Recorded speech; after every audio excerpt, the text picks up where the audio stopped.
So Joe Joyce is now calling out Luis Ortiz. He says he wants to make a statement. You do have to wonder how serious Joe Joyce is about fighting people like Luis Ortiz, and he's previously called out Big Baby Miller. Maybe he's calling out people who he knows have no intention of fighting him just to keep his name out there, just to stay relevant. Or perhaps he really does want to fight them. I don't know. At the end of the day, no, I think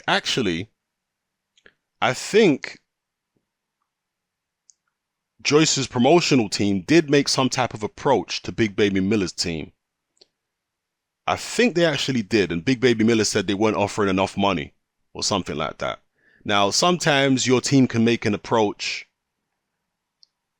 without really talking figures, and that can just be, whatever. But if they make like a proper behind the scenes offer and say, look, we can do it for this much money. Do you want to take the fight? You have to say that possibly could be legitimate. We don't know the figure that was being offered, obviously, and we don't know the terms, but, who knows? Is Joe Joyce serious about these fights that he keeps talking about? I'm going to quote Joe Joyce here anyway. He says, I'm ready for anything, so it'll be a good challenge to take on Ortiz. Hopefully we can make the fight. I like making statements. Like my debut was a 10-round main event. I won the Commonwealth title in my fourth fight. So I like to break records and be the first to do things. That's what I want to do. Hopefully I can get to a world title in record time too. He talks about the Ortiz fight against Wilder here. He says, I thought he did well against Wilder. I think he just ran out of gas, and that's when he got taken out. And I don't run out of gas. All right. We'll see whether he's serious. Obviously, there are going to be a lot of people who say he's not serious because he wouldn't even take on Nick Webb. But he is in a transitional phase of his career right now because he's changing trainers. We know he's changing trainers because there have been pictures of him up in Big Bear with Abel Sanchez. So he's definitely split with Ismael Salas. He's definitely up there with Abel Sanchez.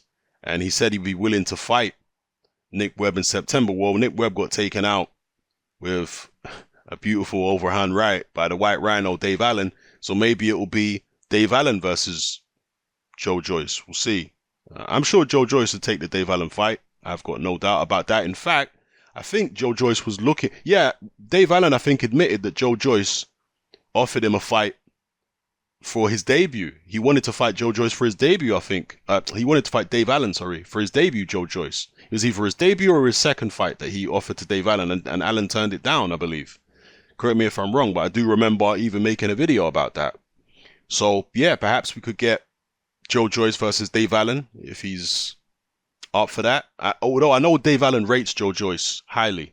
If you've ever heard Dave Allen talk about some of the other domestic heavyweights, he said previously that Daniel Dubois is overrated, but he's said many times that Joe Joyce is the real deal, and he rates him highly. So if he rates him that highly, does he really want to... look, Dave Allen will fight anybody in terms of his heart. He'll fight anybody. But in terms of, is it the best career move for him to take on a Joe Joyce? Maybe not. So we'll see. But as far as Ortiz, the fight is very, very unlikely to happen. I don't think Ortiz will be interested in it. I don't think they'd be able to pay Ortiz the kind of money he wants. And Ortiz is looking at another crack at Wilder. He's not looking at fighting some contender some prospect who's like, what is Joyce now? 4-0, 5-0 or something like that. He's not looking to fight somebody like that. So, yeah, I can't imagine that Ortiz would be interested in this fight right now, even though Joyce does have Olympic pedigree, And I did see Ortiz's fight against Kajanu. He landed a beautiful left hand. And Kajanu, I think, may be vulnerable to southpaws because he was knocked out previously in similar fashion by another southpaw who knocked him out cold. So, yeah, Kajanu is not a particularly good fighter or anything, but he did go the distance with Joseph Parker, and Parker never came close to stopping Kajanu. So I think you can at least say that Parker's punching power is questionable. I think we can say that because Kajanu's been taken out decisively twice now by two southpaws in Ortiz and the other guy whose name are Donovan Dennis. Sorry, I just remembered it. Donovan Dennis knocked Cajano out cold. He was a southpaw. Ortiz has done the same thing. Well, he didn't quite knock him out cold, but, you know, seriously hurt him. Anyway, let me know how you feel about Joyce. Is Joyce happy with Haymaker? Are they doing a good enough job for him promotionally? Because he is out there calling everybody out. Do you really see Joe Joyce's poster everywhere? Do you really see his face on the television? Does he have sponsorship deals? Does he have, you know, is he that visible, Joe Joyce, right now? Let me know what you think in the comments. It's Hatman, I'm out.